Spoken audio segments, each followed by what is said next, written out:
Marwadi go back అని అంటున్నారు. మరి వాళ్ళకి మీరు ఏం చెప్పాలనుకుంటున్నారు? సార్ నేను మా దేవుడికి మొక్కి వాళ్ళకి సద్బుద్ధి రావాలని చెప్తున్నా.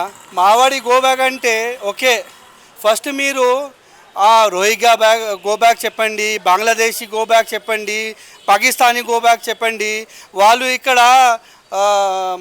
మేము ఇక్కడ అక్కడ మాకు చాలా ఇబ్బంది అవుతుంది అని ఇక్కడ గవర్నమెంట్ నుంచి ఒక సర్టిఫికేట్ తీసుకుని ఇక్కడ పని చేస్తున్నారు కదా.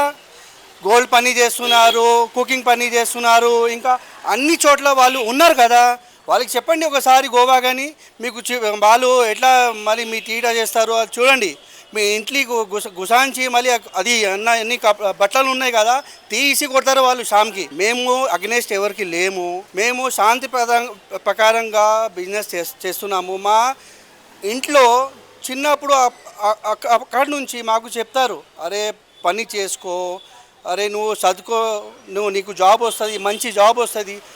నేను ఒక క్వశ్చన్ పెడుతున్నా, మేము మా మావడి ఒక్క ఎమ్మెల్యే ఉన్నారు ఇక్కడ, మా కార్పొరేటర్ ఉన్నారు ఇక్కడ, మేము ఏదైనా పెద్ద ఇక్కడ మన ఏదైనా గవర్నమెంట్ జాబ్లో ఉన్నాము లేం కదా.